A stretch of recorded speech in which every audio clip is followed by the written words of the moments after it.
What's up guys, my name is Liam and in today's video we're going to be taking a look at the updated version of the Pwnage Zenblade 65.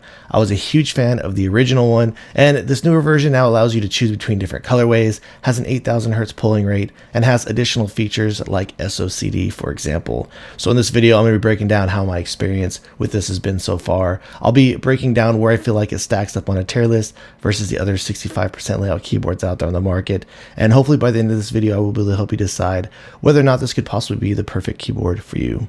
So let's check it out.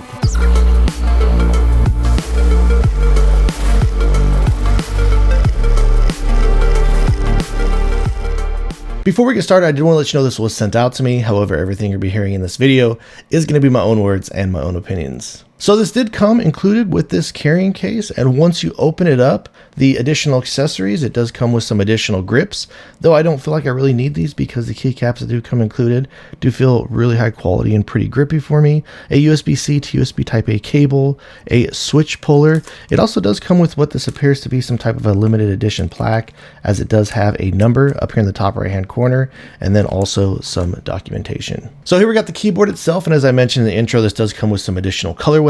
These keycaps, they do have this purple colorway, and they also do have them in red, and as far as the case goes, they do have a silver, black, purple, or a red case to choose from. Now I do want to say that purple has obviously been a very popular color in the peripheral space in recent times. Purple isn't necessarily my favorite color, and it would have been my first choice for this keyboard. However, with that being said, I'm really impressed with how great this really looks. This metallic like paint job on here, especially the detail and printing on these keycaps, really does look fantastic. The second I got out of the box, I was really kind of moved back how great this looks in person. And as far as the layout goes, it does have the same similar type of a layout as the original, which I was really happy about because I just really loved the first keyboard a lot.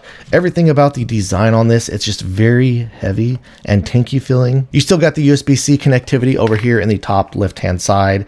It does have the rubberized feet down here in the bottom, up on the top, and everything just about the curve, the slant of this, the height of the front, everything about this just feels really comfortable. But this is easily one of the heaviest 65% layouts that I do have. Stays nice and planted on my desk, doesn't move around at all as I'm using it. Dropping it on my scale, looks like we got it coming in at about 1,596 grams. These are double shot PBT keycaps, and they are shine through on the bottom. Here's a look of the keyboard once the keycaps are removed. One thing I did want to let you know is the space bar. They did put some additional pieces of what appears to be pour-on foam down here at the bottom for sound dampening. The stabilizers do come included in this. They do feel great, and there is a nice amount of lube that they pre-add to this before shipping it out. I did want to let you guys know that there was a sticker down here. I thought that it was some type of a warranty sticker.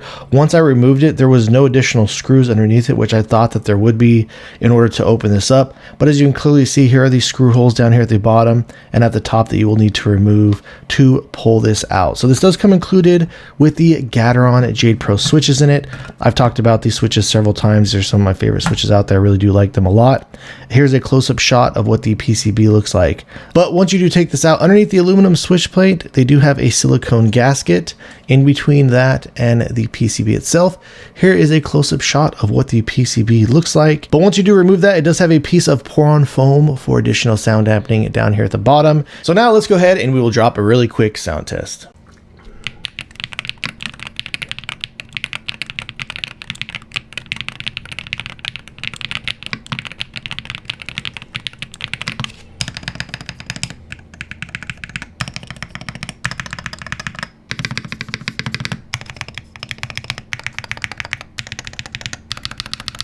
You can access the settings for this keyboard through their web-based driver. Once you do get connected, starting up here at the top left-hand side is where you do have the tab to control the LED or the RGB effects here on the keyboard. On the left-hand side, as you can see, they have a ton of different presets.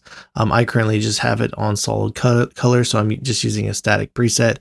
Down here is where you can change the color, and then you do have your brightness and effect speed sliders over here. Next up here on the actuation settings tab, the way that you set up or configure this keyboard works differently than most other keyboards out there. Typically you would click and drag across all these keys or select an individual key to make the adjustments. How you need to do it for this keyboard is you need to come down here and hit the plus to create a preset. So each time that you create a preset, it does allow you to come down here and to fine tune the sensitivity, the press threshold, the release threshold, and then over here you have your rapid trigger sensitivity settings as well. So just to give you an example, as you can see, I have 3 different presets set up here. This is just for my standard keys where I do have a 1mm actuation, a little bit higher so I don't accidentally press any keys that I don't want to press. Then I do have the blue keys here, which are a lot more sensitive, but they're not the most sensitive setting.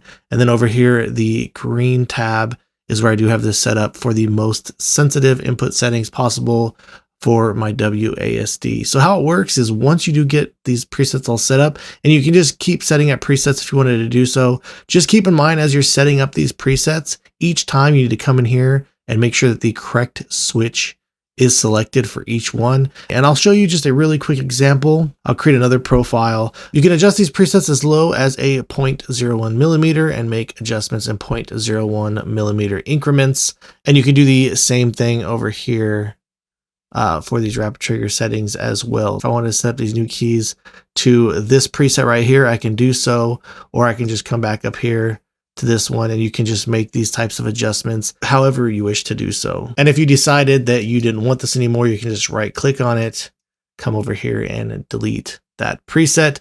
Then there also is a performance mode button that I've been using up here in the top right hand side. And these settings that I've been using on this keyboard have been working out really solid for me as I've been using them in game.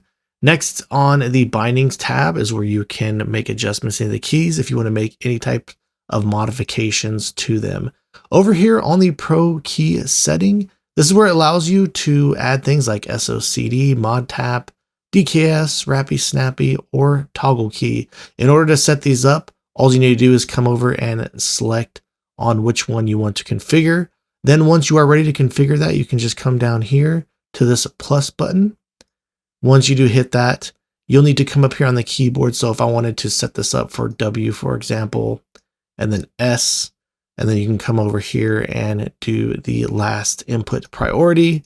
Once you've got this all set up, all you have to do is come up here and hit the save, and boom, it's all set up and ready to go. If you do not want it, you just come over here and right click on that and delete it to have that removed. And then finally over here on the macros tab is where you can obviously set up any type of macro functions that you have. There's a settings tab over here as well, and this is where it allows you to set any of these types of functions to default settings. All right, guys, so that about wraps things up on the brand new Zenblade 65. And I can say that without question, this is easily one of my favorite 65% layout keyboards that is out there on the market. And I'm going to go ahead and put it at the absolute top of the tier list. For me, just everything about this keyboard works out perfectly with what I'm looking for. As I've already mentioned, this case, I just love this case a lot, how heavy it is, the angle, the feeling of it. I really do think it is fantastic. Even the keycaps that do come included on here, I really like the look of them and they feel really good as well. And this does have some of my favorite switches in there, the Gateron Jade Pros. The updates that they brought to the software now with having more sensitivity